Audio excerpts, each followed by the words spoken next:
Assalamualaikum warahmatullahi wabarakatuh. Ini kita lanjutkan di video part ketiga, yaitu tentang form handling ya. Form handling itu maksudnya kita akan membuat form dari HTML dan kita sambungkan ke PHP. Kenapa saya langsung loncat ke form handling? Supaya kedepannya kita menggunakan data-data atau variabel-variabelnya yang bersifat dinamis. Jadi ngambil dari ini, kita nggak perlu membuat variabel yang harus kita kita floating codingnya. Jadi saya putuskan untuk loncat dulu ke form handling, baru nanti kita kembali lagi ke materi looping, array dan lain-lainnya. Oke. Seperti yang sudah kita pelajari sebelumnya, bahwa form itu dalam web itu dibuat menggunakan HTML. Ini saya sedikit mengingatkan lagi bahwa untuk text box seperti ini, inputan seperti ini namanya adalah input, tipenya adalah text. Kemudian jika ada inputan yang bisa beberapa baris ke bawah, ini dia kodenya adalah ini, text area sebutnya, text area.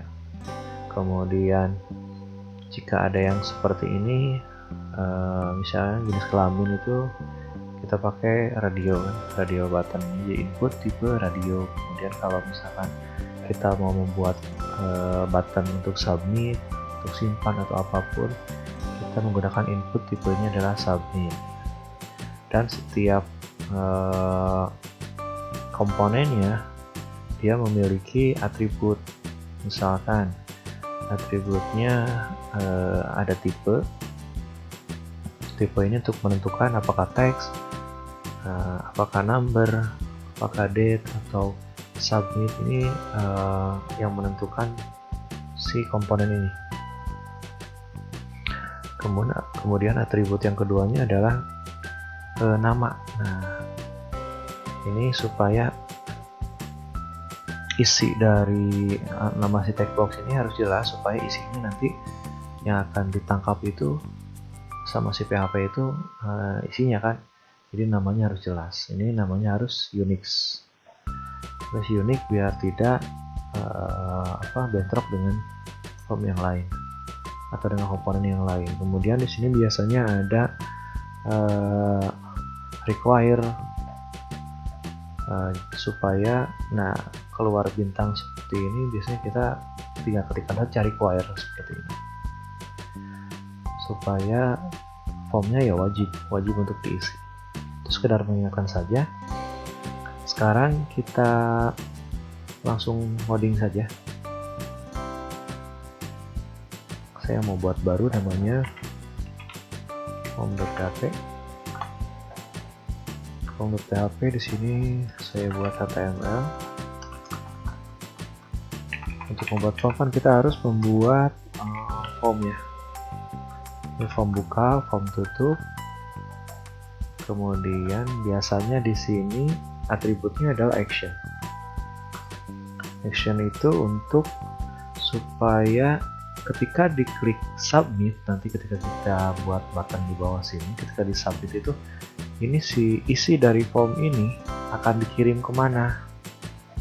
Misalkan saya di sini mau nanti berikutnya mau buat file namanya data.php. Kemudian di sini ada metodenya ada get dan ada post. Kalau get itu dia akan ditampilkan di sini data-datanya. Get biasanya digunakan untuk mengirim data yang tidak terlalu sifatnya sensitif, tidak penting. Tapi kalau misalkan menggunakan post, dia datanya akan dikembalikan, maksudnya akan disembunyikan,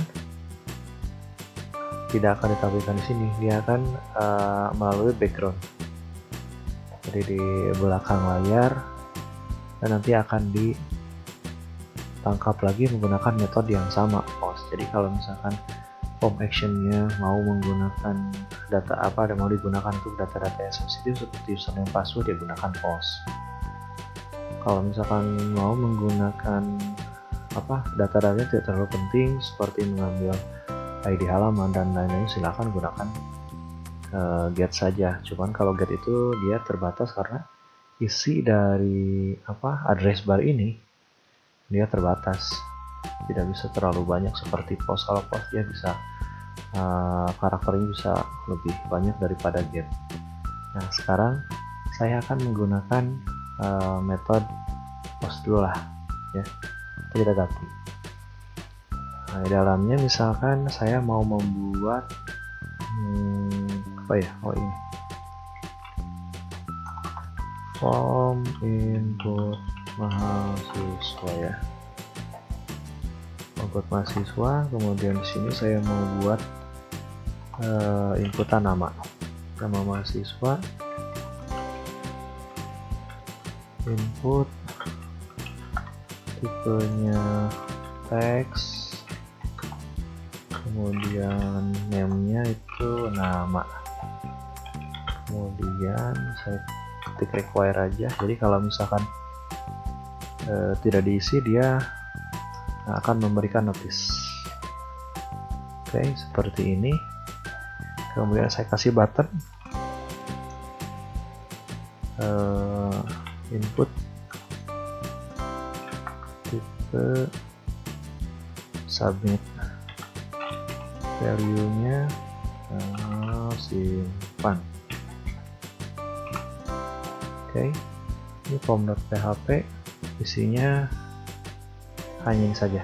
Nanti isi dari form ini akan dikirim ke data.php menggunakan metodenya adalah post. Saya simpan. Sekarang kita buka ini form.php. Ini keluar ya. Ini saya kasih bayar dulu dah ini. Atau saya kasih H3 saja. Agar 3. Oke, ini adalah form input mahasiswa.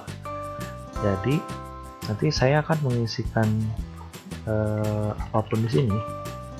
Ketika disimpan klik ini akan didirect ke data.php ya. Dan kita coba klik. Nah, dia akan dikirim ke data.php tapi object not found karena .php-nya ya belum kita buat. Sekarang kita coba buat dulu. Misalkan data.php ya. Nah, di halaman ini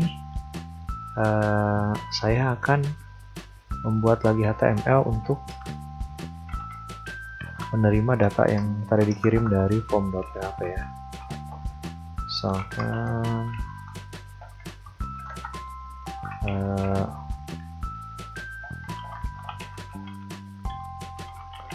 selamat datang. Nanti nama kita keluarkan nama mahasiswa yang tadi diketikkan di form.php ya. Caranya kita seperti di tutorial sebelumnya. Jadi kita akan memasukkan PHP di dalam HTML ini. Nah, caranya ketikkan PHP kemudian kita echo. Nah, ini untuk memanggil tadi. Karena kita tadi menggunakan metode post. Di sini pun untuk mendapatkan datanya, memanggil datanya kita harus pakai metode post juga. Dan caranya kita menggunakan kurung siku ya. Tadi itu. Nah, nama textbox-nya adalah nama. Berarti nanti yang akan kita panggil pun datanya adalah data dari textbox nama. Oke. Titik koma, kemudian kita tutup PHP-nya. Ini kita simpan. Sekarang kita coba ya. Nah, ini saya refresh dulu karena tadi belum dirubah ya. misalkan David. Nah, saya simpan. Nah, selamat datang David. Ini datanya ngambil dari form yang sebelumnya yang ini. Jadi form inputan ini akan dikirim ke data.php. Apakah kita bisa mengirim data ini ke dalam PHP yang sama? Bisa. Kita ketikkan saja langsung form.php. Jadi nanti ketika ini kita refresh, data ini saya ketikkan misalkan David, saya simpan. Nah, dia akan mengirim ke form lagi. Sebagaimana tadi cara untuk untuk menerima datanya ya sama seperti yang ini. Saya tinggal ketikkan lagi aja ini. Ini saya ketik. Wah, saya ketik di sini di bawah nih. Jadi nanti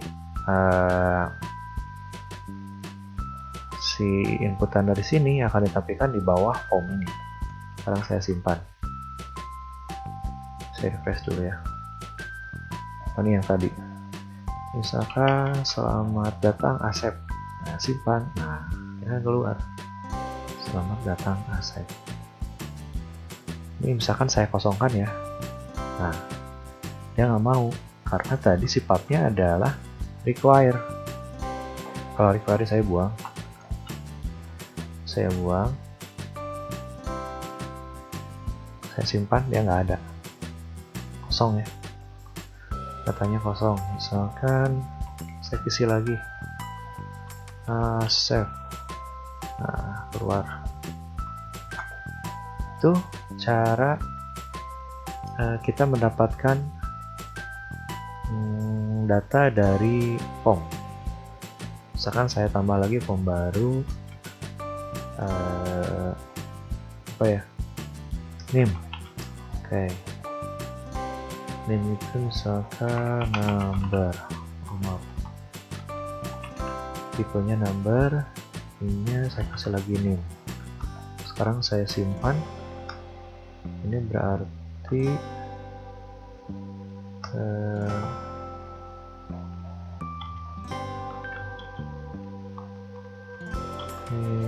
Anda ininya name. Saya kasih biar ke bawah. Sekarang kita simpan ya. Refresh. Nah, kenapa bisa terjadi seperti ini? Undefined index name, karena ini nilainya belum kita isi. Ini nilainya kosong, variabelnya kosong, jadi keluarnya ini. Tapi PHP-nya tetap dieksekusi. Sekarang kita isi ya. Misalkan David, name-nya 1, 2, 3, 4, 5, simpan. Nah, selamat datang David, name-nya ini. Jadi kalau variabelnya kosong, tidak ada nilainya, value-nya kosong, ini akan mengeluarkan notice seperti tadi bahwa undefined index. Oke. Oh ya, berikutnya tadi kan metodenya menggunakan post. Sekarang saya coba menggunakan get ya. Get. Oke, kalau get itu berarti di sini sama. Kita harus ganti. Ini pakai metodenya get juga. Metodenya get juga. Oke, kita simpan.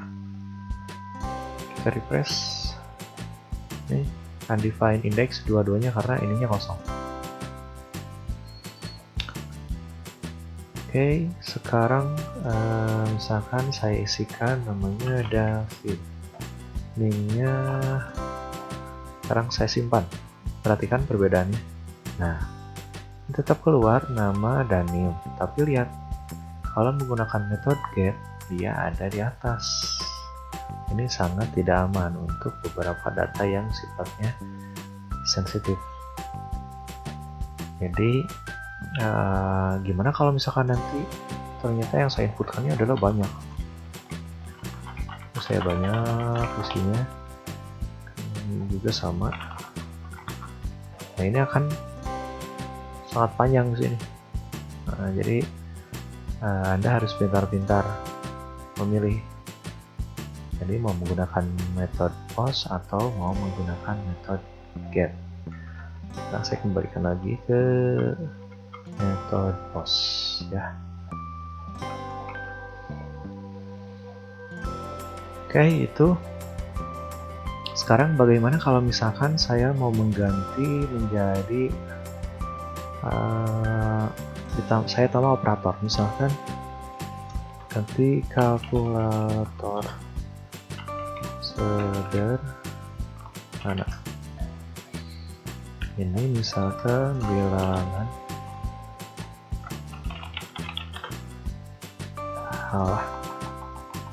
bilangan 1, kemudian ini adalah bilangan 2. Name-nya bil 1 bil 2. Yang akan kita panggil adalah bil 1 dan bil 2.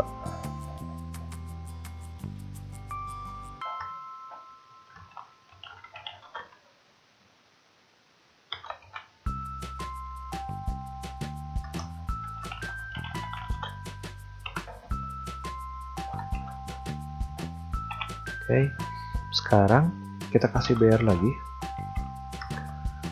Nah, di sini kita kalikan atau kita tambahkan ya. Kita tambahkan bilangan 1 ditambah bilangan 2. Misalkan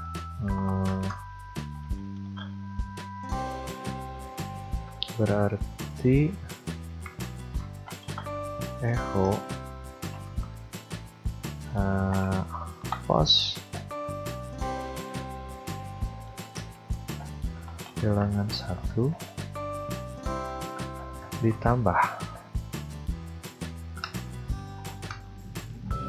post bilangan 2.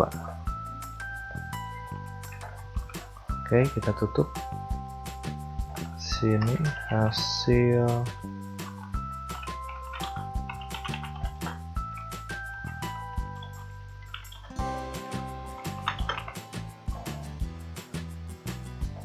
bilangan 1 dan bilangan 2 nya adalah sekian. Kita coba. Bilangan 1 nya 2, bilangannya 3. Simpan. Nah, berarti hasil tambah bilangan 1 dan bilangan 2 adalah 5 ya. Nih. Atau gimana kalau misalkan supaya kita tidak perlu mengetik terlalu banyak seperti ini, ya kita tinggal ganti saja. Sekarang kita tangkap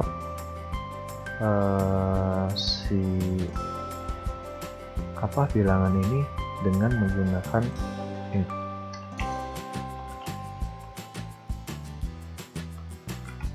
Tutup.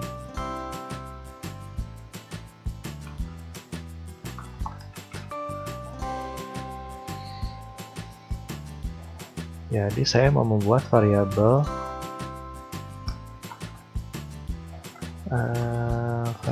A misalkan ya. Variabel A sama dengan ini. Sekarang saya bikin lagi variabel B sama dengan bilangan 2. Jadi yang akan saya panggil adalah si variabelnya, variabel A, dan ini saya ganti dengan variabel B.